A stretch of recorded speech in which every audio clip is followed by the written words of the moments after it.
नमस्कार दोस्तों, कैसे हैं आप लोग। 24 मार्च 2021 के डेली एडिटोरियल डिस्कशन में आपका स्वागत है। 5 इंपॉर्टेंट एडिटोरियल्स में आज आपके साथ डिस्कस करूंगा। पहला जो एडिटोरियल है, the absent programme at the Kerala hastings. Basically यहाँ पे केरला में लेफ्ट डेमोक्रेटिक फ्रंट जो कि अभी राज कर रहा है, और इसमें जो CPIM नाम की पार्टी है जिसके चीफ मिनिस्टर हैं पिनराई विजयन जी, ये वाला फ्रंट, और यूनाइटेड डेमोक्रेटिक फ्रंट जो कांग्रेस लेड है, इन दोनों ने अपने इलेक्शन मैनिफेस्टो सामने रखे हैं। और इन इलेक्शन मैनिफेस्टो में बहुत से प्रोमिसेस किए गए हैं, और इन प्रोमिसेस में खासकर पैसा बहुत फ्री में बांटा जा रहा है। अलग अलग सरकारी स्कीम्स में, पेंशन स्कीम्स में, हेल्थ स्कीम्स में बहुत फ्री का पैसा बांटा जा रहा है। अब सवाल यहाँ पे ये उठता है कि केरला की सरकार के पास इतना पैसा है अलग अलग स्कीम्स को फाइनेंस करने के लिए। तो इस पूरे आर्टिकल में यही बताया गया कि देखिए, केरला की सरकार के पास इतना पैसा है नहीं, और केरला का ये जो वेलफेयर मॉडल है ना, ये बहुत अनसस्टेनेबल है। पुलापरे बालाकृष्णन जी, जो कि अशोक यूनिवर्सिटी सोनीपत हरियाणा में कमाते हैं, उनका ये बोलना है कि केरला का डेवलपमेंटल मॉडल फ्लॉड है, क्योंकि वो अपने इस प्रकार के इन्वेस्टमेंट को लंबे समय के लिए फाइनेंस नहीं कर सकते। इसकी क्या रीजनिंग है, ये इस आर्टिकल में बताई गई है, इसको देखेंगे। फिर दूसरा आर्टिकल है south Asia power trade, the surge of Jio politics. Power trade मतलब इलेक्ट्रिसिटी का ट्रेड। आपको पता है कि इंडिया का एक सपना है, one world one sun one grid. अभी उसमें सोलर पावर का एलिमेंट आ जाता है, उसकी भी बात करेंगे। लेकिन वैसे देखो तो जो हमारा इमीडिएट नेबरहुड है, जैसे कि भूटान, नेपाल और बांग्लादेश, भूटान, नेपाल, बांग्लादेश और इंडिया के बीच में इंडिया बहुत लंबे समय से, लगभग एक डेकेड से पावर ग्रिड बनाने की कोशिश कर रहा है, जिसमें पावर स्टेशन या फिर पावर प्रोड्यूसिंग स्टेशन किसी भी कंट्री में हो, वो दूसरी कंट्री को पावर एक्सपोर्ट कर सके। लेकिन यहाँ पे न्यू दिल्ली की अप्रोच थोड़ी गलत बताई जा रही है। न्यू दिल्ली की अप्रोच यहाँ पे एक स्टेबल इंस्टीट्यूशनल मॉडल की होनी चाहिए, लेकिन यहाँ पे न्यू दिल्ली की अप्रोच एक मोनोपोली क्रिएट करने वाली कंट्री की तरह हो रही है। तो बांग्लादेश, भूटान, इंडिया और नेपाल, इन 4 कंट्रीज के बीच में हमें यह पता है कि जो सबसे स्ट्रैटेजिक लोकेशन है वो इंडिया की है, और इंडिया अपनी स्ट्रैटेजिक लोकेशन का गलत प्रकार से प्रयोग कर रहा है। और ये जो 3 कंट्रीज हैं, ये कहीं ना कहीं परेशान है पावर अरेंजमेंट्स को लेके। उसका रीजन ये है कि इंडिया किसी भी तरीके से इस पूरे सिनारियो में से चाइना को बाहर रखना चाहता है, और चाइनीज कंपनीज ने पावर इंफ्रास्ट्रक्चर में बहुत इन्वेस्ट कर रखा है when it comes to Nepal, Bhutan and Bangladesh. In fact Bangladesh और नेपाल में बहुत कर रखा है, भूटान तो चलिए एक छोटी सी कंट्री है। तो इसके चलते इस पर्टिकुलर आर्टिकल में ऑथर हमारी सरकारी पॉलिसी को क्रिटिसाइज कर रहे हैं। लगभग 10 साल से प्लान चल रहा है, तो यहाँ पे केवल प्रेजेंट बीजेपी की सरकार नहीं, पुरानी सरकारों की भी बात हो रही है। तो ये बताया जा रहा है कि भाई इंडिया को एक स्टेबल इंस्टीट्यूशनल मॉडल फॉलो करना चाहिए, यानी कि अगर आपको एक इलेक्ट्रिसिटी की ग्रिड बनानी भी है, तो उस ग्रिड को बनाने के लिए एक प्रॉपर इंस्टीट्यूशन बनाइए। उस इंस्टीट्यूशन में सारे कंट्रीज के रिप्रेजेंटेटिव होने चाहिए, एक रूल बेस्ड मैकेनिज्म होना चाहिए। भारत सरकार अपनी मर्जी से कुछ भी यहाँ पे इम्पोज करेगी तो आसपास की कंट्री नहीं मानेगी। भूटान, नेपाल और बांग्लादेश जैसी कंट्रीज इससे पेस्टर हो जाएंगी, परेशान हो जाएंगी। इन सब चीज़ों में क्या क्या बताया है, इस आर्टिकल को देखेंगे। आर्टिकल लिखा है आदित्य वलियाथन पिल्लई जी ने, एसोसिएट फेलो है सेंटर फॉर पॉलिसी रिसर्च के, और ये काफ़ी अच्छे व्यू पॉइंट्स मैं कहूँगा इन्होंने यहाँ पे दिए हैं। Next, corrective voice. देखिए, सेक्सुअल क्राइम्स के केसेस में यहाँ पे कुछ स्टेटमेंट्स आए हैं सुप्रीम कोर्ट की तरफ से, ठीक है ना भाई। सुप्रीम कोर्ट ने रिसेंटली जेंडर राइट्स को लेकर और सेक्सुअल क्राइम्स को लेकर कुछ टिप्पणी की है। ये टिप्पणी एक्चुअली में मध्य प्रदेश हाई कोर्ट ने एक राखी फॉर बेल ऑर्डर पास किया कि भाई एक पर्टिकुलर पर्सन के ऊपर इल्जाम लगा कि उसने एक लड़के के अगेंस्ट कुछ ऑफेंस किया सेक्सुअली, और बाद में मध्य प्रदेश हाई कोर्ट उसको बेल क्यों दे रही है कि अगर उस विक्टिम को राखी बांध देगा वो सेक्सुअल ऑफेंडर, तो हम उसको बेल दे देंगे। तो इस प्रकार के दकियानूसी आप कह सकते हो प्रैक्टिसेस अभी हमारे हाई कोर्ट में फॉलो हो रहे हैं। तो उसको पहली बात तो इस जजमेंट को, बेल जजमेंट को क्वैश कर दिया सुप्रीम कोर्ट ने। प्लस सुप्रीम कोर्ट ने हेनरिक इब्सन नाम का एक प्ले राइट था, इससे कुछ वुमेन कैरेक्टर्स को उठा के यहाँ पे ओवरऑल जो सेक्सुअल क्राइम की सिचुएशन चल रही है इंडिया में, इसको एलैबोरेट किया। तो ये आर्टिकल देखेंगे।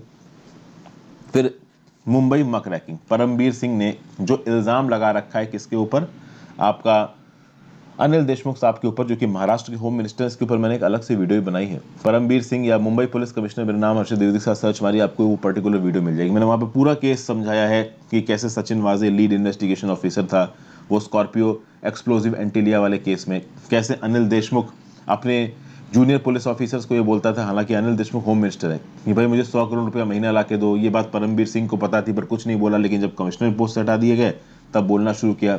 तो यहाँ पे परमबीर सिंह भी कैसे गलत हैं, इस चीज़ को भी पॉइंट आउट किया गया।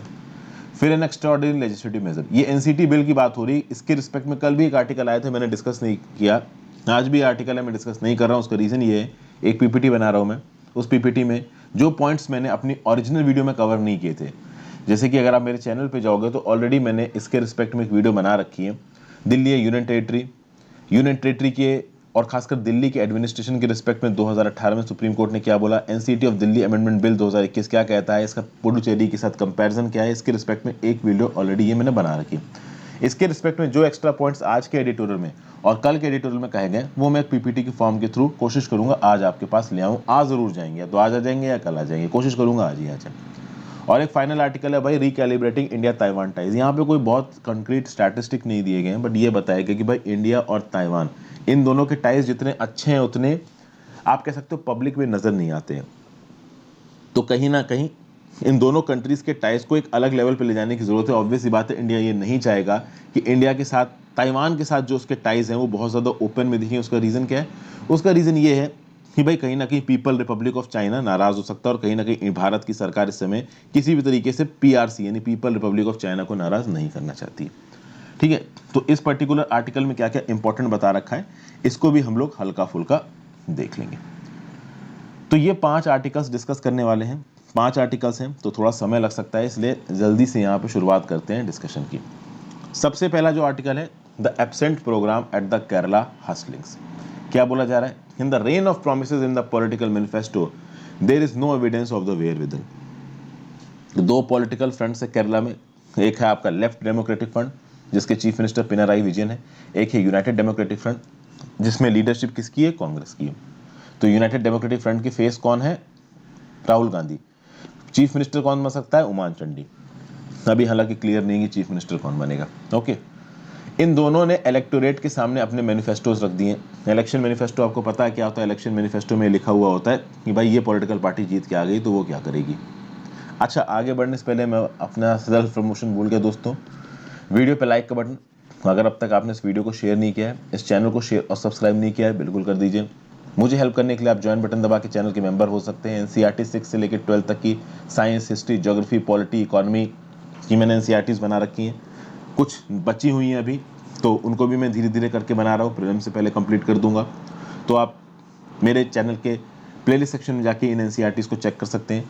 लक्ष्मीकांत की पॉलिटी पूरी बन चुकी है। Spectrum modern history most important part cover हो चुका है। सतीश चंद्रा की मिडिल हिस्ट्री शुरू हो चुकी है। रमेश सिंह की इकोनॉमिक्स शुरू हो चुकी है।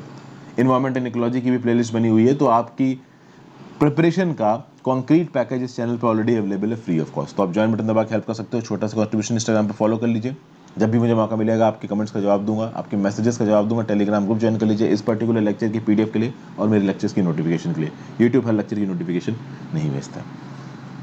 अब एलडीएफ और यूडीएफ के लिए यहाँ पे कुछ बातें कही जा रही हैं। ये जो दोनों पॉलिटिकल पार्टीज हैं ये क्या कर रही हैं? ये डिस्ट्रीब्यूटिज्म कर रही है, मतलब कि ये फ्री में चीज़ों को डिस्ट्रीब्यूट कर रही है, फ्री में रिसोर्सेज को बांट रही हैं। ठीक है ना? वेलफेयर पेमेंट्स में एक दूसरे के साथ compete कर रहे हैं। तो चाहे बूढ़े हो, चाहे जवान हो, चाहे हाउस वाइफ हो, सबको कुछ ना कुछ यहाँ पे पैसा प्रॉमिस किया गया है। अगर आप बात करो, अगर ruling LDF left democratic front का मैनिफेस्टो देखो, तो यहाँ पे मनवारम लैंग्वेज प्रेस में जो इलेक्शन मैनिफेस्टो छपा इनका एलडीएफ का, उसमें 900 प्रोमिसेस किए गए हैं। उन 900 प्रोमिसेस में बोला गया कि जो करंट मंथली पेंशन है उस मंथली पेंशन को 1500 रुपये बढ़ा के 2500 रुपये किया जाएगा। अब आप बोलोगे मंथली पेंशन, तो अगर आप केरला की ऑफिशियल वेबसाइट पे जाओगे तो बहुत सारी सोशल सिक्योरिटी पेंशन्स चलती हैं केरला में।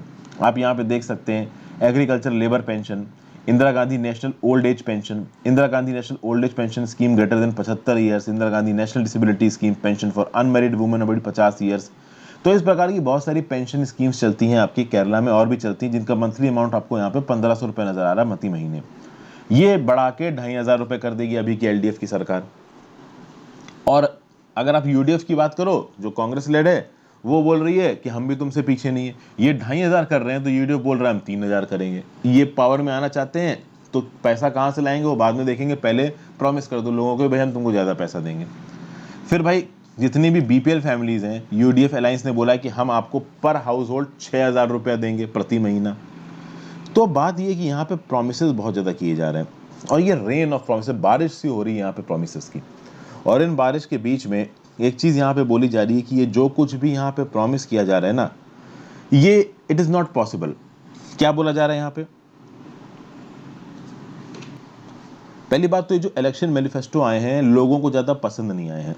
लोगों ने ऑब्वियस सी बात है यहां पे सवाल किया है कि आप पैसा कहां से लाओगे, इतना इतना सारा पैसा जो प्रॉमिस कर रहे हो आप ये लेके कहां से आओगे। केरला की अगर बात की जाए तो अगर पब्लिक डेब्ट की बात करो, सरकारी उधार की बात करो, तो पर कैपिटा देश के सारे स्टेट्स में सबसे ज्यादा, वन ऑफ द सबसे ज्यादा भारी उधार कहां का है? केरला का है।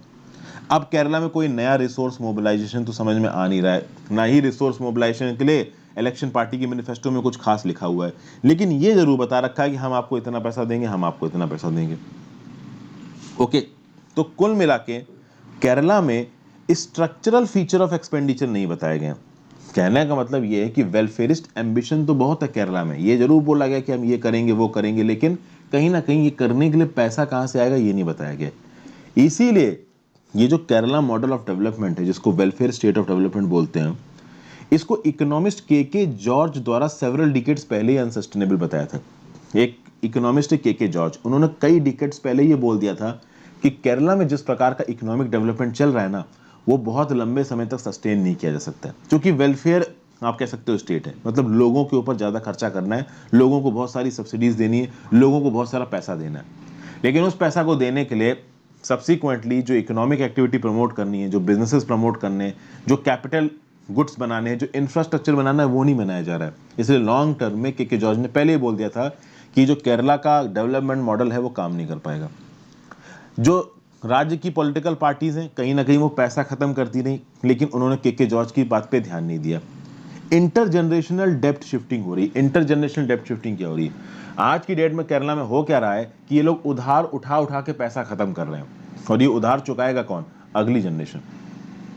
आप सोचिए, इस वेलफेयर मॉडल को फाइनेंस करने के लिए केरला उधार उठाएगा, ठीक है, तो केरला किसी, आप कह सकते हो, ये बैंक से उधार उठा सकता है, आरबीआई से उधार उठा सकता है, ट्रेजरी बिल्स के थ्रू उधार उठा सकता है, लॉन्ग टर्म डेवलपमेंट लोन्स मिलते हैं स्टेट को, उसके थ्रू उधार उठा सकता है। अब सोचिए, आज की डेट में अगर कोई स्टेट उधार उठा रहा है तो उधार उठाने का जो रीजन है वो स्ट्रेटेजिक होना चाहिए, प्रॉपर होना चाहिए, लॉन्ग टर्म में कोई एसेट जनरेशन होना चाहिए। आज हमको मन कर रहा है कि हम जाके बाहर बारबेक्यू नेशन में खाना खा लें या कहीं खाना खा लें, तो हमने उधार लिया और खाना खा लिया, क्या ये सस्टेनेबल स्ट्रेटजी है? लेकिन मान लीजिए कि हमको कोई इन्वेस्टमेंट करना है, मान लीजिए कोई दुकान खोलनी है, उसके लिए हमने 1 लाख रुपए उधार उठाया, तो वो सस्टेनेबल है। क्यों? क्योंकि हो सकता है कि उस दुकान से आगे आने वाले समय में पैसा निकल आए, लेकिन आज पैसा उधार लिया और जाके उड़ा दिया कहीं पे, वो सस्टेनेबल स्ट्रेटजी नहीं है। यहाँ पे यही अनसस्टेनेबल स्ट्रेटजी को केरला में फॉलो किया जा रहा है। केरला में जो डेप्ट उठा रही है सरकार, जो उधार उठा रही है सरकार, उस उधार को आगे आने वाली जनरेशन को चुकाना पड़ेगा। प्रॉब्लम यह है कि उस उधार से कोई कैपिटल एसेट्स नहीं जनरेट हो रहे हैं। अगर कैपिटल एसेट्स, इंफ्रास्ट्रक्चर जनरेट होता तो ये कैपिटल एसेट्स आगे आने वाले समय में पैसा कमा के देते इस केरला के लोगों को, बट ऐसा कुछ नहीं हो रहा है। आज की डेट में केरला की सरकार पैसा उठा रही है, वो पैसा केरला के लोग कंज्यूम कर लेंगे और उसका उधार बाद में आने वाली फ्यूचर जनरेशंस उठाएंगी, और ये उधार आगे आने वाले बहुत समय तक आप नहीं उठा पाओगे, क्योंकि कभी ना कभी आपके फाइनेंसेस बैंकरप्ट हो जाएंगे। ओके, और इसीलिए जो पब्लिक है उसको ये जो Kerala infrastructure investment fund board का जो मॉडल है वो भी ज्यादा समझ में नहीं आ रहा है। फाइनेंशियल वायबिलिटी खतरे में लग रही है when it comes to Kerala. ठीक है भाई, अब अगर आप बात करो तो क्या केरला की सरकार कुछ गलत कर रही है? क्या केरला की सरकार पब्लिक के लिए पैसा खत्म कर रही है, वेलफेयर स्टेट वाले स्टेप्स ले रही है, तो क्या गलत कर रही है? बिल्कुल गलत नहीं कर रही है। डेमोक्रेसी में किसी एक इंडिविजुअल के लेजिटिमेट एस्पिरेशन जरूरी है। अगर आप वेलफेयर स्टेट की बात करो तो केरला एक अकेला स्टेट नहीं जहां पे वेलफेयर स्टेट का काम हो रहा है। जब ग्रेट डिप्रेशन आया था 1929 में यूएस में, तो US president Franklin D Roosevelt ने भी ये बोला था कि भाई वेलफेयर स्टेट के कंसेप्ट को लेके आना पड़ेगा, ना यूएस में, यूरोप में भी। तो हेल्थ पे ज़्यादा खत्म करना पड़ेगा, एजुकेशन पे ज़्यादा खत्म करना पड़ेगा, पेंशन्स भी देनी पड़ेगी। तो ऐसा नहीं है हेल्थ, एजुकेशन, पेंशन ये लोगों के बीच में पैसा बांटना ये सिर्फ केरला में हो रहा है। ये देश की बाकी कंट्रीज में भी, दुनिया की बाकी कंट्रीज में भी चल रहा है, यूएस, यूरोप, इस प्रकार की कंट्रीज में भी ये जो वेलफेयर मॉडल है बहुत चला है। आप देखो, ये जो ग्रीस और पुर्तगाल जैसी कंट्रीज है ना, ये तो ऑलमोस्ट बैंकरप्ट हो गई थी इस मॉडल को फॉलो करते हुए। तो मॉडल में कोई प्रॉब्लम नहीं है। मॉडल में प्रॉब्लम तब आती है जब आप खर्चा इतना करने लगो कि आपकी उतनी कमाई ना हो। दुनिया भर की कंट्रीज में जैसे कि यूके मान लीजिए, जैसे कि यूएस मान लीजिए, अगर टैक्स ज़्यादा है तो आप वेलफेयर स्पेंडिंग ज़्यादा कर सकते हो। केरला में वेलफेयर स्पेंडिंग ज़्यादा तब आप कह सकते हो वायबल मानी जाएगी जब उनके पास पैसा आने का जो सोर्स है वो उतना ही वायबल हो, और ये नहीं हो रहा है। यहाँ पे इंपॉर्टेंट जो पॉइंट दिया गया है वो है नेशनल हेल्थ सर्विस। ब्रिटेन में एक नेशनल हेल्थ सर्विस खोली गई। ये national health service British model में हेल्थ के फील्ड में वेलफेयर स्टेट की बात करती थी, और नेशनल हेल्थ सर्विस में अच्छा खासा पैसा खत्म होता था। लेकिन ब्रिटेन में टैक्सेस बहुत हैं। अगर आप ब्रिटिश टैक्सेस की बात करोगे तो ब्रिटेन की जो नेशनल इनकम है, उस नेशनल इनकम का 40% से ज़्यादा ब्रिटेन की सरकार को टैक्स मिलता है। बिल्कुल, अगर आप ब्रिटेन में जाके जॉब करो, आप देखोगे आपके ऊपर काफ़ी भारी टैक्स लगाया जाएगा। 40% से ज़्यादा टैक्स है ब्रिटेन में। इंडिया में उसके रिस्पेक्ट में बहुत कम है, केवल 30% है। तो कहने की कोशिश की जा रही है कि यूएस और ब्रिटेन जैसी कंट्रीज में लोग अच्छा खासा कमाते हैं, उसके चलते अच्छा खासा टैक्स देते हैं, और इस टैक्स के दम पे वो लोग अपनी वेलफेयर स्टेट में खर्चा करते हैं। केरला में ऐसा नहीं है, केरला में कमाई नहीं है, ठीक है ना, लेकिन केरला में खर्चा बहुत ज़्यादा हो रहा है। ये यहाँ पे बड़ी प्रॉब्लम बताई गई। प्लस केरला के मॉडल में एक और प्रॉब्लम बताई जा रही है। ये बताया जा रहा है कि केरला के जो ज़्यादातर बच्चे हैं वो प्राइवेट स्कूलों में पढ़ रहे हैं। केरला में जो हेल्थ एक्सपेंडिचर है, लोग ज़्यादातर हेल्थ एक्सपेंडिचर अपनी जेब से निकाल के करते हैं। तो जब केरला की सरकार इतना पैसा खत्म कर रही है, तो हेल्थ के फील्ड में लोगों की जेब से पैसा क्यों निकल रहा है? प्राइवेट स्कूलों में बच्चे क्यों पढ़ रहे हैं, सरकारी स्कूलों में क्यों नहीं पढ़ रहे हैं? तो इसका रीज़न ये बताया गया है कि वेलफेयर स्टेट के मॉडल पे केरला की सरकार ने उल्टा सीधा पैसा बांटा है वहां के लोगों को, जिसके चलते डायरेक्ट एजुकेशन फाइनेंस नहीं हुई है, डायरेक्ट हेल्थ एक्सपेंडिचर फाइनेंस नहीं हुए, इनडायरेक्टली हुए। मतलब दूसरी सोशल वेलफेयर स्कीम्स में पैसा डाल दिया सरकार ने, वो लोगों तक पहुंच गया, उसके बाद लोग जिसमें चाहे उसमें खत्म करें। कुछ इस प्रकार का मॉडल चल रहा है। अब मॉडल सही है, लेकिन पैसा नहीं है केरला की सरकार के पास, बस इतना ही यहाँ पे फर्क बताया जा रहा है, और इस बेसिस पे यहाँ पे केरला की सरकार को तगड़ा क्रिटिसाइज किया गया। देखिए यहाँ पे क्या लिखा हुआ है। While it is clear that public resource mobilization in Kerala of its welfareist ambition, it is not widely known that even this reluctant mobilization is skewed in its impact. Joe Sebastian, an independent observer of state's public finances, pointed out that the state's taxes largely derive from four sources. मतलब कि केरला के पास पैसा लगभग 4 जगहों से आता है। एक तो लेवीज ऑन लिक्वर, शराब के ऊपर टैक्स लगा के, लॉटरीज, पेट्रोल और मोटर व्हीकल्स। इन 4 चीज़ों से राज्य की सरकार के पास ज़्यादातर पैसा आता है। ये जो 4 चीज़ें हैं, ये मास कंजम्पशन की चीज़ें, और कहीं ना कहीं वर्किंग क्लास इस पैसे को प्रोड्यूस कर रहा है। तो जो सरकारी रिसोर्स मोबिलाइजेशन है वो किसके दम पे हो रहा है? वर्किंग क्लास के दम पे हो रहा है। ये बात यहाँ पे बताई जा रही है, और कहीं ना कहीं ये जो वर्किंग क्लास है वो वेलफेयर स्कीम्स को प्रमोट कर रही है। इन वेलफेयर स्कीम्स का बहुत हद तक फायदा किसको हो रहा है? मिडिल क्लास को हो रहा है ऑफ केरला, कोई प्रॉब्लम नहीं है। लेकिन एक फ्लॉ भी यहाँ पे बताया गया। फ्लॉ ये बताया गया कि ये जो टैक्स का नेट है इसको ब्रॉडन करने की जरूरत है, ताकि इक्विटेबल टैक्स हो और बॉयंट टैक्स हो। जैसे कि जो 4 चीज़ें आपको बताई कि भाई लिक्वर बताया, लॉटरी बताया, पेट्रोल बताया, मोटर व्हीकल बताया, इससे केरला की सरकार के पास बहुत पैसा आता है टैक्स लगा के। आप टैक्स के ब्रैकेट को बढ़ा सकते हो। फॉर एग्जाम्पल, केरला के स्टेट में बहुत सारे लग्जरी घर बनते हैं, और इन लग्जरी घर की सेल भी बहुत होती है, लेकिन ये लग्जरी घर ज़्यादातर खाली पड़े रहते हैं। तो क्या बोला जा रहा है कि जो बड़े बड़े कॉर्पोरेट्स हैं, बड़े बड़े पॉलिटिशियंस हैं, उन्होंने बहुत सारी लग्जरी प्रॉपर्टीज़ केरला में खरीद के छोड़ दी हैं। तो इन लग्जरी प्रॉपर्टीज़ की सेल पे क्यों नहीं टैक्स लगाया गया है केरला में? ये बस एक एग्जाम्पल दिया गया है। कुल मिला के यहाँ पे ऑथर यही पॉइंट आउट कर रहा है कि ठीक है, आप वेलफेयर स्कीम चला रहे हो, चलाओ, लेकिन at the same time tax लाने के कुछ मैकेनिज्म तो लेके आओ। जो टैक्स लाने के मैकेनिज्म है केरला में वो कमज़ोर है। उसका एक एग्जाम्पल दिया गया है लग्जरी हाउसेस। तो केरला में जो लग्जरी हाउसेस बनते हैं खूब बिक रहे हैं, खाली पड़े रहते हैं। तो अगर बिक रहे हैं, खाली भी पड़ेंगे, तो क्या है, जो खरीद रहा है उनके ऊपर टैक्स लगाओ। तो ये एक तरीका हो सकता है पैसा लाने का केरला की सरकार के पास। ऐसे बहुत से तरीके निकल के आ सकते हैं, उन तरीकों को यहाँ पे इवॉल्व करने की जरूरत है, ये बोला जा रहा है। थोड़ा लंबा हो गया आर्टिकल, जल्दी आगे चलते हैं। The search of Jio politics in Asia's power trade, India's new trade rules are political and an irritant. Instead, New Delhi should be planning a stable institutional model. देखिए, साउथ एशिया में power के trade को promote करने की कोशिश कर रहा है इंडिया, और इस पावर के ट्रेड को अगर आपको साउथ एशिया में प्रमोट करना है तो कहीं ना कहीं आपको अपने डिसीजंस पॉलिटिकल नहीं रखने हैं। आपको अपने डिसीजंस ऐसे रखने हैं कि वो स्टेबल इंस्टीट्यूशनल मॉडल को फॉलो करें। यानी इलेक्ट्रिसिटी का ट्रेड होता है भूटान, इंडिया, नेपाल और बांग्लादेश के बीच में।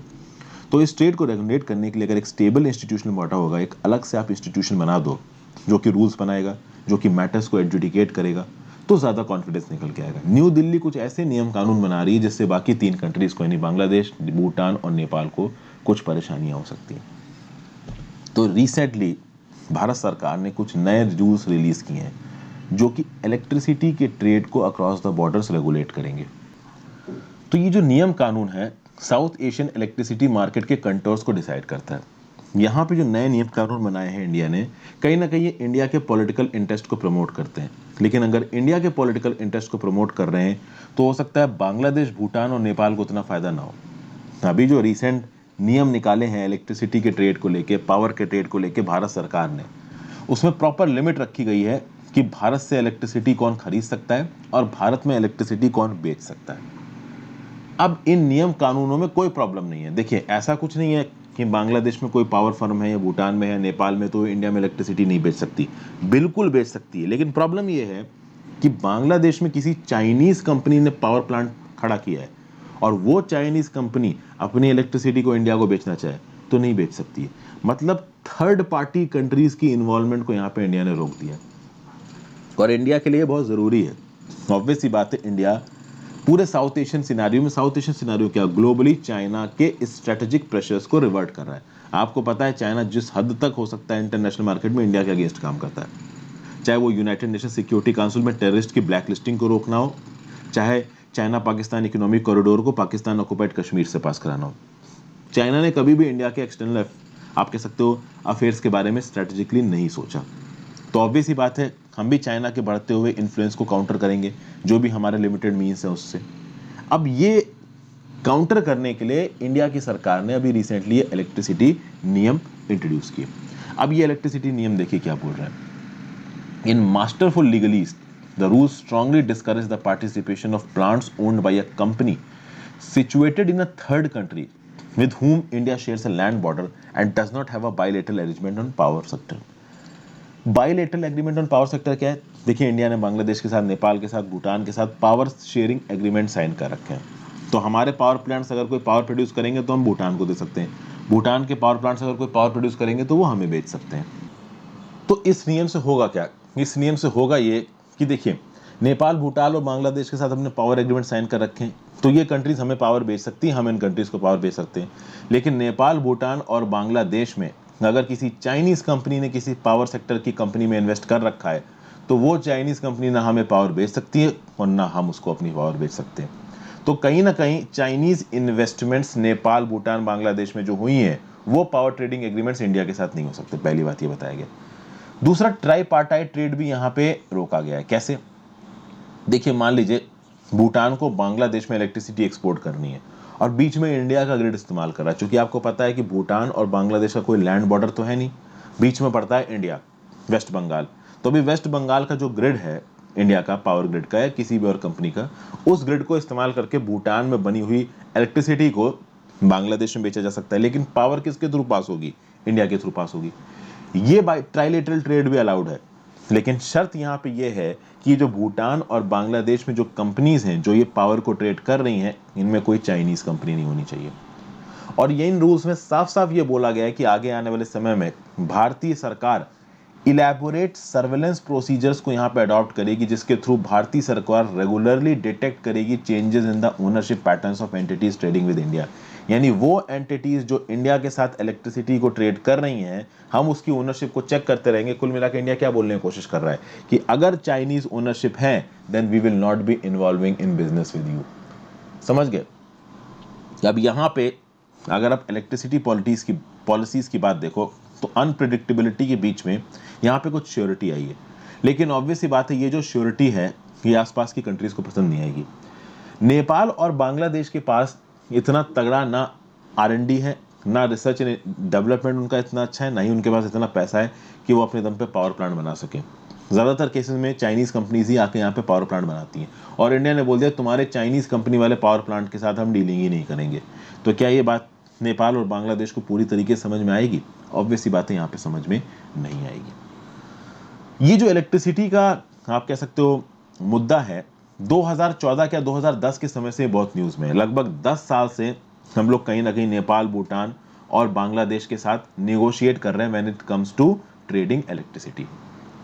जब नरेंद्र मोदी जी की सरकार 2014 में आई तो कहीं ना कहीं हम लोगों ने लिबरलाइज करने की कोशिश की इलेक्ट्रिसिटी ट्रेड को। लेकिन इलेक्ट्रिसिटी ट्रेड को जब आप लिबरलाइज करने की कोशिश करोगे तो चाइना भी कहीं ना कहीं इन्वॉल्व होना चाहेगा। पावर पूल बनाने की कोशिश करने वाला इंडिया अकेली कंट्री नहीं है, चाइना भी अपना खुद का एक पावर पूल बनाने की कोशिश कर रहा है। हालांकि चाइना और भूटान का जो लैंड बॉर्डर है, और चाइना सीधे सीधे बांग्लादेश पहुंच नहीं सकता क्योंकि इंडिया बीच में आता है, तो इसके लिए चाइना की कैपेबिलिटीज यहाँ पे स्ट्रेटेजिकली थोड़ी सी लिमिटेड है। अब प्रॉब्लम यह है कि जो स्ट्रिंजेंट रिस्ट्रिक्शंस लगाई हैं भारतीय सरकार ने, इस स्ट्रिंजेंट रिस्ट्रिक्शंस के चलते वो प्राइवेट सेक्टर कंपनीज काम यहाँ नहीं कर सकती, वो जॉइंट सेक्टर्स यहाँ पे इंडिया के साथ ट्रेड नहीं कर सकती जिसमें चाइनीज इन्वेस्टमेंट आ रखी है। इनडायरेक्टली यहाँ पे यही बोला जा रहा है। और कहीं ना कहीं इस चीज को नेपाल और भूटान बहुत लंबे समय से प्रोटेस्ट कर रहे हैं। एक्चुअली में नेपाल और भूटान और बेसिकली बांग्लादेश जो नई गाइडलाइंस आई थी with respect to electricity trade in 2018, उसको भी कहीं ना कहीं अपोज कर रहे हैं। प्राइवेट सेक्टर पार्टिसिपेशन को तो चलो एक बार को सरकार ने अलाउ कर दिया, चाइनीज इन्वेस्टमेंट तो कभी भी सरकार अलाउ करने वाली नहीं है। तो कुल मिला के जो इलेक्ट्रिसिटी ग्रिड साउथ एशिया में इंडिया बनाने की बात कर रहा है, इसमें कुछ कंडीशन है, और जो सबसे बड़ी कंडीशन है वो चाइनीज इन्वेस्टमेंट नहीं आएंगे। प्राइवेट पार्टिसिपेशन भारत सरकार ने अलाउड कर दिया, बट चाइनीज इन्वेस्टमेंट नहीं होनी चाहिए। नेपाल, भूटान और बांग्लादेश में बहुत सारे पावर प्लांट्स में चाइना ने इन्वेस्ट कर रखा है, तो ऑब्वियस सी बात है इन कंट्रीज को प्रॉब्लम होने वाली है। क्या प्रॉब्लम ये है कि यहाँ पे ये नेपाल, भूटान और बांग्लादेश जैसी कंट्रीज क्या सोचेंगी? ये सोचेंगे कि भाई यहाँ पे जो कुछ भी हो रहा है इंडिया सेंट्रिक हो रहा है, यहाँ पे भारत सरकार, उसकी मिनिस्ट्रीज, उसके रेगुलेटर्स ये सब कुछ तय कर रहे हैं। इंडिया अपनी जोग्राफिकल सेंट्रलिटी का फायदा उठा रहा है, अपनी इकोनॉमिक हेफ्ट का फायदा उठा रहा है। इंडिया जिसके साथ चाह रहा है उससे पावर खरीद रहा है, जिसके साथ नहीं चाह रहा है उसके साथ पावर नहीं खरीद रहा है। यहाँ पे ऐसा बोला जा रहा है कि इंडिया का ट्रस्ट कम हो जाएगा, ठीक है ना? क्योंकि ये जो आसपास की कंट्रीज, इनको क्या लगेगा? इनको ये लगेगा कि दिल्ली यहाँ पे यूनिलैटरली डिसीजंस ले रहा है। अब ऑब्वियस ही बात है इन कंट्रीज को इस बात से ज़्यादा फर्क नहीं चढ़ पड़ता है कि इंडिया के लिए एक स्ट्रेटेजिक थ्रेट है चाइना। इंडिया ऑब्वियस सी बात है अपने सेंसिटिव जो मुद्दे हैं उसमें चाइना को इन्वॉल्व नहीं करना चाहता। इन कंट्रीज को क्या लग रहा है? इन कंट्रीज को ये लग रहा है कि हम बड़ी मुश्किल से चाइनीज इन्वेस्टमेंट लेके आए, पावर प्रोड्यूस कर रहे हैं, अब हम इंडिया को बेच नहीं सकते, तो इतना कुछ करने का मतलब क्या हुआ? फिर यहाँ पे कुछ और क्वेश्चंस निकल के आते हैं। इंडिया का एम्बिशन है एक सुपर ग्लोबल ग्रिड बनाने का। इस सुपर ग्लोबल ग्रिड को नाम दिया गया है one sun one world one grid, OSOWOG। ये जो one sun one world one grid बनाने का इंडिया का जो विजन है, इसमें इंडिया को साउथ एशिया के साथ साउथ ईस्ट एशिया को भी जोड़ना है, वेस्ट एशिया को भी जोड़ना है, और अगर यहां तक जोड़ पाए तो उसके आगे अफ्रीका तक भी पहुंचेंगे। लेकिन यहाँ पे प्रॉब्लम है, साउथ एशिया में हमने जो लेटेस्ट आप कह सकते हो इम्ब्रोग्लियो देखा है, लगभग 10 साल बीत चुके हैं, और 10 साल में 3 छोटी कंट्रीज जो हमारे आसपास है, नेपाल, भूटान, बांग्लादेश, उनके साथ भी हम पूरी तरीके से एक इलेक्ट्रिसिटी का अरेंजमेंट नेगोशिएट नहीं कर पाए हैं।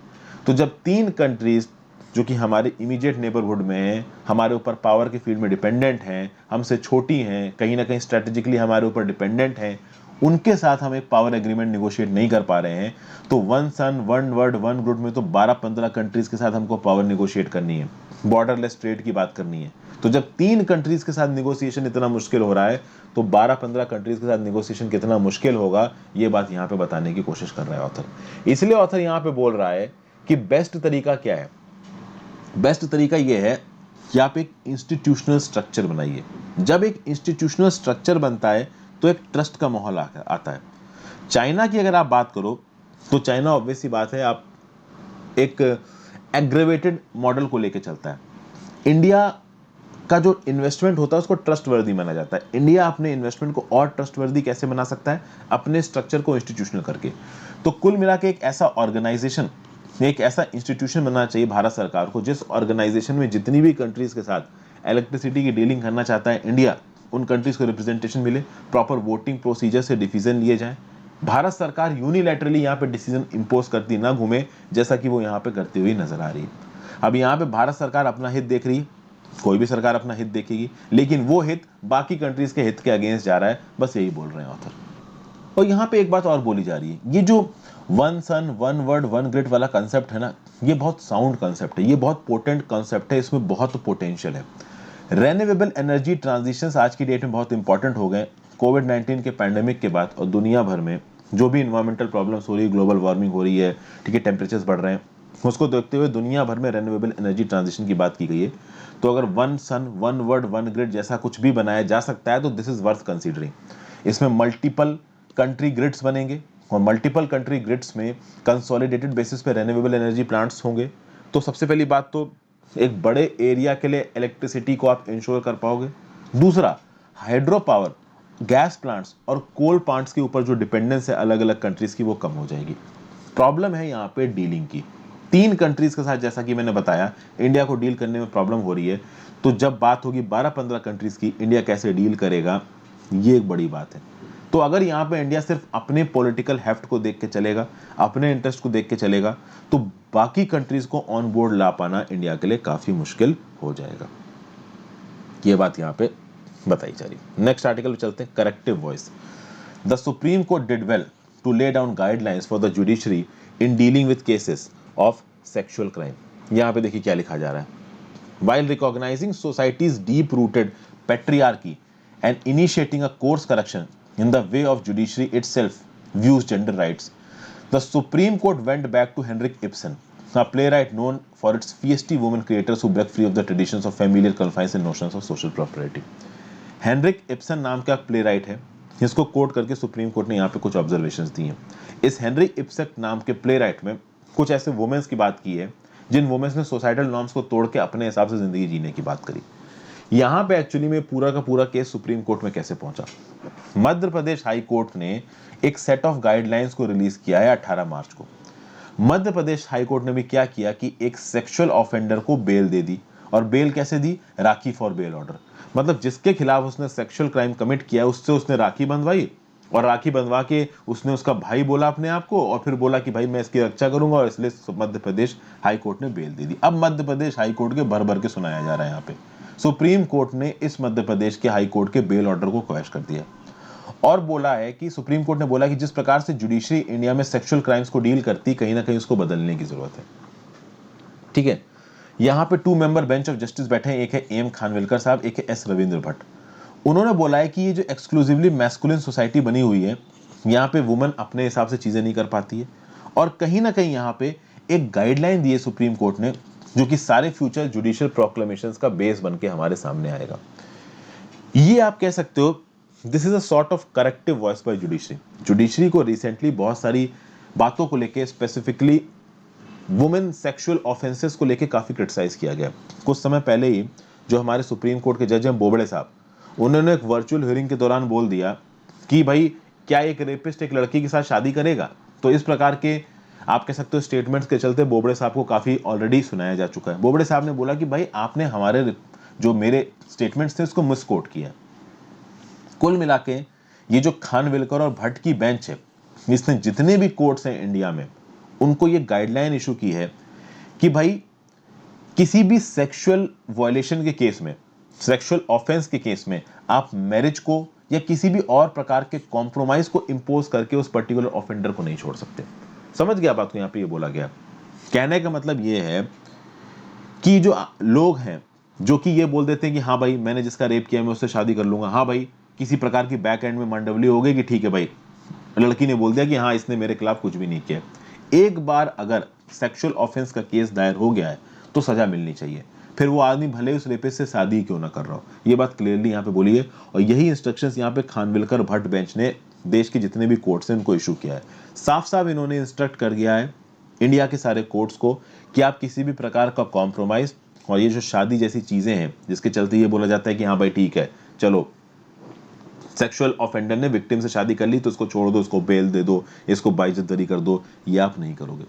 क्योंकि इंडियन सोसाइटी में बहुत सारे आप कह सकते हो कि मिस हैपनिंग्स हैं।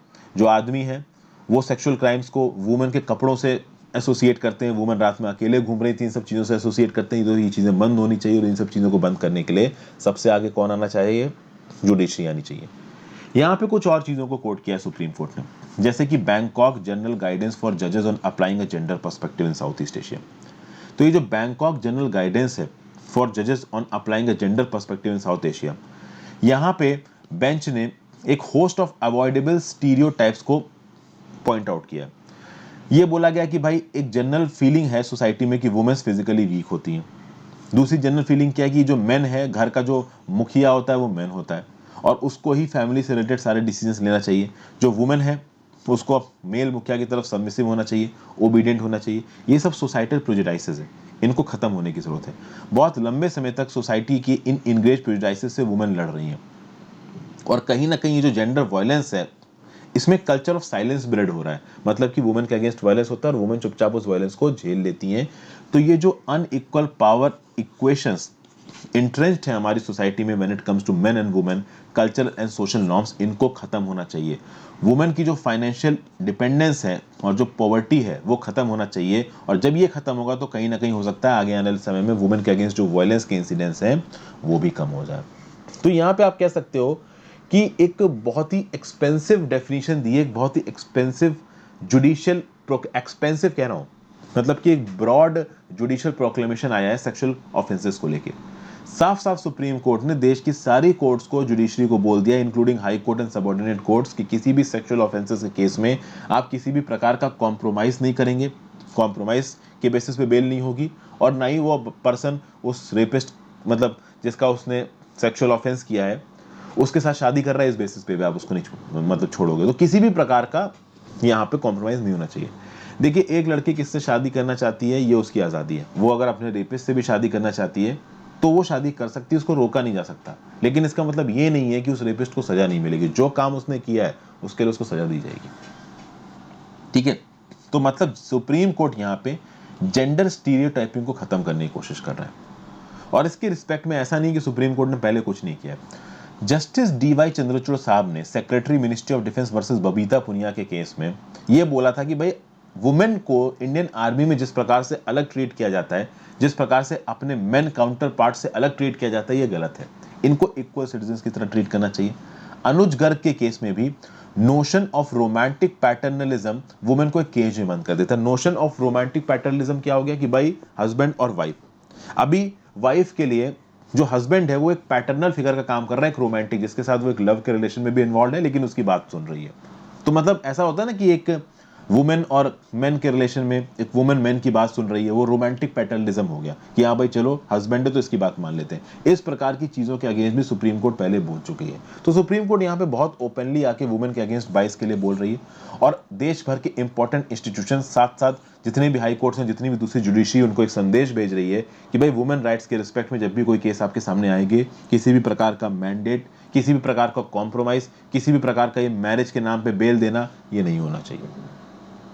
तो आप कह सकते हो कि एक प्रोग्रेसिव डिसीजन है ये सुप्रीम कोर्ट की तरफ से। किस प्रकार से इंप्लीमेंट किया जाता है ये सोचने वाली बात है। फिर बात करते हैं मुंबई मक ranking impartial probe of allegations of extortion against Maharashtra minister is a must. भाई मुंबई पुलिस कमिश्नर बीर सिंह साहब ने जो भी स्टेटमेंट्स दिए उसके रिस्पेक्ट में मैंने वीडियो पहले बताई, जाके देख लीजिए। मुंबई पुलिस कमिश्नर, मेरा नाम अर्षद के साथ सर्च मारिए, आपको वीडियो मिल जाएगी। अनिल देशमुख साहब के ऊपर बहुत सारे यहाँ पे इल्जाम लगाए गए हैं, और कहीं ना कहीं जो स्टेट सरकार है वो पूरी की पूरी हिल गई है। अब मुंबई में और खासकर महाराष्ट्र में क्राइम, पॉलिटिक्स, पुलिस, बिजनेस का नेक्सस बहुत कॉमन बात है। यहाँ पे मिस्टर सिंह ने इल्जाम क्या लगाया है कि जो अनिल देशमुख थे ये जूनियर पुलिस ऑफिसर्स के ऊपर दबाव डाल रहे थे कि वो पैसा इकट्ठा करके किसको दे, अनिल देशमुख साहब को दे। अब ये जो इल्जाम है ये बहुत सीरियस है और अनिल देशमुख साहब के अगेंस्ट इन्वेस्टिगेशन होनी चाहिए। लेकिन मिस्टर परमवीर सिंह की भी क्रेडिबिलिटी यहाँ पे कोई बहुत अच्छी नहीं है। मिस्टर परमवीर सिंह ने बोला कि इनको ये बात मालूम थी कि अनिल देशमुख 100 करोड़ रुपए मांग रहा है उसके जूनियर ऑफिसर्स में, उसको अथॉरिटी को स्किप करके। अगर मिस्टर परमवीर सिंह को ये बात मालूम थी तो उन्होंने पहले क्यों नहीं रिपोर्ट की? जब उनको कमिश्नर के पद से बर्खास्त कर दिया गया, हटा दिया गया, और कोई छोटी सी पोस्टिंग दे दी गई, कमिश्नर लेवल पे छोटी सी पोस्टिंग दे दी गई, तो तब ये ओपन में आया, तब ये अनिल देशमुख के अगेंस्ट इल्जाम लगा रहे थे। इसका क्या मतलब निकल के आता है? इसका मतलब ये निकल के आ रहा था कि जब तक आपको आपकी कुर्सी मिली हुई थी तब तक आप कुछ नहीं बोल रहे थे, तब तक आप सब कुछ अपने सामने गलत होने दे रहे थे। जैसे ही आपकी कुर्सी छीनी गई आपको सही और गलत समझ में आने लगा, तो ये चीज यहाँ पे गलत बताई गई है। फिर सचिन वाजे का केस भी यहाँ पे बहुत उठ रहा है। सचिन वाजे को यहाँ पे नेशनल इन्वेस्टिगेशन एजेंसी ने अरेस्ट करके रखा गया है। ऐसा बोला जा रहा है कि सचिन वाजे की बीर सिंह से भी बहुत बनती थी, और कहीं ना कहीं सचिन वाजे की अनिल देशमुख से भी बहुत बनती थी। अभी सचिन वाजे का नाम ले लिया बीर सिंह ने कि सचिन वाजे को 100 करोड़ रुपए इकट्ठा करने को बोल रहा था अनिल देशमुख। समझ गया बात को? तो सुप्रीम कोर्ट में CBI inquiry against mister Anil Deshmukh की डिमांड की है मिस्टर सिंह ने। बट कहीं ना कहीं मिस्टर सिंह भी इस पूरे के पूरे पॉलिटिकल मैनूवरिंग से दूर नहीं है। आप समझिए, महाराष्ट्र की पॉलिटिक्स यहाँ पे काफी अनस्टेबल हो गई है। महाराष्ट्र की पॉलिटिक्स में बीजेपी को हराने के लिए कॉलिशन बना 2019 में शिवसेना, कांग्रेस और नेशनल कांग्रेस पार्टी का। ठीक है, नेशनलिस्ट कांग्रेस पार्टी, शिवसेना, कांग्रेस ने मिलकर कॉलिशन तो बना लिया आपका, ठीक है, और बीजेपी को हरा भी दिया। लेकिन उसके बाद से आप देखो कि बीजेपी ने एक जंग सी छेड़ दी है महाराष्ट्र की सरकार के साथ। तो चाहे कंगना रनौत वाला इशू हो, चाहे सुशांत सिंह राजपूत का केस उठाए, और चाहे यहाँ पे ये पर्टिकुलर परमबीर सिंह और मुंबई पुलिस कमिश्नर वाला केस हो, यहाँ पे ऑब्वियस सी बात है कि सरकारी एजेंसीज का प्रयोग करती नजर आ रही केंद्र सरकार इस कॉलिशन को डिफीट करने के लिए, ऐसा यहाँ पे ऑथर बोल रहा है। अब परमबीर सिंह की अगर मैं बात करूं तो महाराष्ट्र की सरकार के बड़े आला नेताओं के साथ परमबीर सिंह की अच्छी बनती थी। जब परमबीर सिंह को कमिश्नर के पद से हटाया गया था तो शिवसेना से आवाज आई थी कि भाई इनको मत हटाओ। आज की डेट में जब परमबीर सिंह ने इल्जाम लगा दिया है तो ये जो महाविकास अघाड़ी है ना, एमवीए, ये जो पॉलिटिकल कॉलिशन है ना, ये काफी परेशान हो गया। और कहीं ना कहीं ये पॉलिटिकल कॉलिशन अब यहाँ पे यूनाइट होता नजर आ रहा है। ये जो तीन पॉलिटिकल पार्टीज हैं, कांग्रेस, शिवसेना और नेशनलिस्ट कांग्रेस पार्टी, ये तीनों यूनाइट होती नजर आ रही है, क्योंकि इनको पता है आपस में अगर हम लड़ेंगे तो हम बीजेपी को हरा नहीं पाएंगे। ठीक है, महाराष्ट्र क्या, यहाँ पे महाराष्ट्र में लेयर ऑफ पावर की बात की जा रही है। पॉलिटिकल पावर का लेयर तो देखिए कहीं ना कहीं पूरे देश के हर स्टेट में। ये अलग बात है कि महाराष्ट्र जैसे स्टेट में, खासकर मुंबई जैसी सिटी की जो पॉलिटिकल पावर की चाहत है और जो इकोनॉमिक पावर की चाहत है, उसकी बात ही अलग है। तो यही सब यहाँ पे बताया जा रहा है। अब ये तीन पॉलिटिकल पार्टीज आपस में यूनाइट होकर खड़ी हो गई हैं। भले ही परमबीर सिंह ने इल्जाम लगा दिया और भले ही परमबीर सिंह जो कमिश्नर है वो इन तीनों पॉलिटिकल पार्टीज के लीडरशिप के गुड बुक्स में था, लेकिन अब जब परमबीर सिंह की तरफ से इल्जाम आ गया है तो तीनों पॉलिटिकल पार्टीज यूनाइट होकर खड़ी हो गई हैं। अनिल देशमुख जी कहीं से भी रिजाइन करते हुए नजर नहीं आ रहे। बीजेपी यहाँ पे ओवरऑल सेंट्रल एजेंसीज को घुसेड़ रही है कि भाई कोई भी पॉलिटिकल करप्शन हुआ है तो हम पता करके देखेंगे। तो देखते हैं आगे क्या होता है। कुल मिला के यहाँ पे अनिल देशमुख जी के ऊपर इल्जाम लगाए जा रहे हैं, सीरियस है, उनकी इंक्वायरी होनी चाहिए। But at the same time Parambir Singh भी यहाँ पे प्रॉपर सही नहीं निकल के आ रहे हैं, क्योंकि जब वो पोस्ट में थे उनको सब कुछ पता था और उन्होंने कोई भी एक्शन नहीं लिया। तो जब आप पोस्ट पे थे आपको एक्शन लेना चाहिए था, ये आपकी रिस्पॉन्सिबिलिटी है। आपने उस समय पे एक्शन क्यों नहीं लिया, ये एक्सप्लेन करना परमबीर सिंह के लिए काफी मुश्किल हो जाएगा। नेक्स्ट आर्टिकल पे चलते हैं, अपने लास्ट आर्टिकल पे, recalibrating India Taiwan ties, helping Taiwan navigate the regulatory and cultural landscape in India will strengthen relation। India और ताइवान अपने 25 साल के रिश्ते को कहीं ना कहीं सेलिब्रेट कर रहे हैं।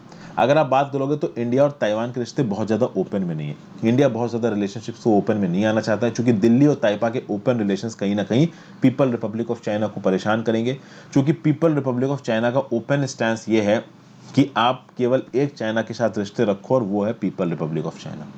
अगर आप बात करो दिल्ली और ताइपेई के बीच में रिश्ते, एग्रीकल्चर की फील्ड में, इन्वेस्टमेंट की फील्ड में, custom cooperation, civil aviation, industrial cooperation, बहुत सारे, खासकर इलेक्ट्रॉनिक्स, सेमीकंडक्टर मैन्युफैक्चरिंग, इसमें रिश्ते काफ़ी बढ़ चुके हैं इंडिया ताइवान में। अगर आप बात करो तो दोनों ही इंडिया ताइवान में दोनों ही जगह पे डेमोक्रेसी है, डाइवर्सिटी है, कलेक्टिव ग्रोथ की बात होती है, फ्रीडम की बात करते हैं, ह्यूमन राइट्स की बात करते हैं, जस्टिस की बात करते हैं, रूल ऑफ लॉ की बात करते हैं। तो नेचुरली इंडिया और ताइवान पार्टनर्स बन गए। कोविड-19 की फाइट देखी जाए तो ताइवान ने अपने देश में पैंडेमिक को बहुत अच्छे तरीके से डील किया है, और कहीं ना कहीं ताइवान के मॉडल को हम लोग इंडिया के हेल्थ केयर कॉर्पोरेशन में इनकॉर्पोरेट कर सकते हैं। इनफैक्ट ताइवान की टेक्नोलॉजी से ऑलरेडी हम लोग अपने देश में हेल्थ सेक्टर को अच्छा कर सकते हैं। इंडिया ताइवान ट्रेडिशनल मेडिसिन में ऑलरेडी कॉपरेट कर रहे हैं। एयर क्वालिटी को चैलेंज करना इंडिया में काफ़ी परेशानी है। आप देखते हो दिल्ली और बहुत सारे इंडिया की जो सिटीज़ हैं वो दुनिया भर की मोस्ट पॉल्यूटेड सिटीज़ का दर्जा लेके बैठी हैं। तो ऐसे समय पे एयर पॉल्यूशन को डील करने में ये जो ताइवान की टेक्नोलॉजी है, बायो फ्रेंडली टेक्नोलॉजी, ये हमारी काफ़ी मदद कर सकती है। तो एग्रीकल्चरल वेस्ट को चाहे इन्वायरमेंटल बेनिफिशियल मैन्योर में बदलना हो, रेन्यूएबल एनर्जी का प्रोडक्शन हो, इन सब चीज़ों में ताइवान की टेक्नोलॉजी हमें काफ़ी मदद कर सकती है। फिर इंडिया और ताइवान के बीच में पीपल टू पीपल कॉन्टैक्ट बढ़ाना बहुत ज़रूरी है।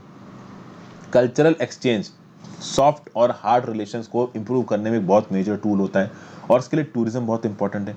अगर आप देखो तो ताइवानीज टूरिस्ट इंडिया में बहुत ज़्यादा नहीं आते, तो इसको प्रमोट करने की ज़रूरत है। तो बुद्धिस्ट पिलग्रिमेज टूर को अच्छी कनेक्टिविटी और विजिबिलिटी देके ताइवानीज टूरिस्ट को इंडिया में बुलाया जा सकता है। ऑलरेडी आप देख रहे हैं कि ताइवान टूरिज्म ब्यूरो ने मुंबई मेट्रो के साथ पार्टिसिपेशन की है। आगे आने वाले समय में हो सकता है इंडियन टूरिस्ट ताइवान में ज़्यादा जाएं और ताइवान के टूरिस्ट इंडिया में ज़्यादा आएँ। कोशिश ज़रूर की जा रही है। ट्रेड रिलेशंस भी कहीं ना कहीं बढ़ रहे हैं। इंडिया का जो ह्यूज मार्केट है वो ताइवान को बहुत सी अपॉर्चुनिटीज़ देता है इन्वेस्ट करने के लिए। ताइवान की रेपुटेशन दुनिया भर में लीडर की है in semiconductor and electronic complements making. और सेमीकंडक्टर और इलेक्ट्रॉनिक कॉम्प्लीमेंट की मेकिंग, मतलब सेमीकंडक्टर और इलेक्ट्रॉनिक्स की जो मेकिंग है वो इंडिया की जो लीडरशिप है आईटीईएस में, इंफॉर्मेशन टेक्नोलॉजी इनेबल्ड सर्विसेज, तो इंडिया की आईटीईएस को आप सेमीकंडक्टर और इलेक्ट्रॉनिक मैन्युफैक्चरिंग ऑफ ताइवान से जोड़ दीजिए तो बहुत सारी न्यू अपॉर्चुनिटीज बनती नजर आ रही, क्योंकि ये सेमीकंडक्टर इलेक्ट्रॉनिक हार्डवेयर का हिस्सा है और information technology enabled services software का हिस्सा है। तो कहीं ना कहीं इंडिया हार्डवेयर में घुसने की कोशिश भी कर रहा है, जिसकी यूजफुल हमको टेक्नोलॉजी ताइवान से मिल सकती है। फिर कहीं ना कहीं भाई इंडिया की recently ease of business ranking बढ़ी है। अभी ईज ऑफ बिजनेस रैंकिंग जो वर्ल्ड बैंक रिलीज करता है उसमें बहुत सारे फ्लॉज बताए गए, तो वर्ल्ड बैंक ने उसको रिलीज ही करना बंद कर दिया। बट कहीं ना कहीं ओवरऑल अगर आप ईज ऑफ डूइंग बिजनेस का मॉडल देखो इंडिया में तो इंप्रूव कर रहा है। तो ताइवान को बहुत सी ल्यूक्रेटिव बिजनेस अपॉर्चुनिटीज मिलती हैं इंडिया में इन्वेस्ट करने के लिए। एक बायलेटरल ट्रेड एग्रीमेंट भी 2018 में साइन हुआ है इंडिया ताइवान के बीच में, जो आगे आने वाले समय में ट्रेड को बढ़ा सकता है दोनों कंट्रीज में। 200 ताइवानीज कंट्रीज ऑलरेडी इंडिया में काम कर रही हैं in the field of electronics, construction, petrochemicals, machine, information and communication technologies and auto parts. कहीं ना कहीं आप देखो तो ताइवान का अच्छा खासा इन्वेस्टमेंट है इंडिया में, but it is not up to the mark. अभी भी बहुत पोटेंशियल है ताइवानीज इन्वेस्टमेंट्स का, क्योंकि जितना पोटेंशियल है और जितना इकोनॉमी का साइज है ताइवान इंडिया का, उस हिसाब से जो इन्वेस्टमेंट अभी आया है वो काफी कम है। और इसको अच्छा करने के लिए क्या किया जा सकता है, इंडिया में रेगुलेटरी और लेबर रिजीम को और रिलैक्स किया जा सकता है।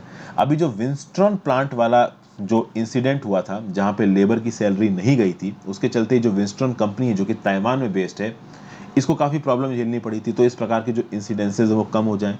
इस प्रकार के इंसिडेंसेस को कम करने के लिए जिम्मेदारी केवल भारत सरकार पे नहीं है, इन कंपनीज पे भी है। ये कंपनीज जो इतना पैसा कमाती हैं वो कहीं ना कहीं लेबर एक्सप्लॉयटेशन में इन्वॉल्व है। तो हो सकता है कि इस प्रकार की कंपनीज को इंडिया में और बुलाने के लिए इंडिया को अपने लेबर लॉस को और एक्सप्लॉयट करना पड़े, अपने लेबर लॉस को और रिलैक्स करना पड़े, लेबर एक्सप्लॉयटेशन बढ़ जाए। तो यही प्रॉब्लम आज की डेट में, दुविधा यही है कि जब आप एक लिमिट से ज़्यादा कंपनीज को अपने आप पे बुलाओगे, जब एक लिमिट से ज़्यादा आप बिजनेस इन्वायरमेंट को रिलैक्स करोगे, तो लेबर लॉस और इन्वायरमेंटल लॉस जैसी चीज़ें इग्नोर हो जाएंगी। तो ये थे इंपॉर्टेंट पॉइंट्स इस आर्टिकल के दोस्तों। आई होप को काफ़ी कुछ सीखने को मिला होगा। Thank you for watching. Video को लाइक और शेयर किए बिना मत जाइएगा। ज़्यादा से ज़्यादा लोगों को इस चैनल के बारे में बताएंगे तो मुझे काफ़ी मदद मिलेगी। Thank you for watching. Have a great day. Good bye.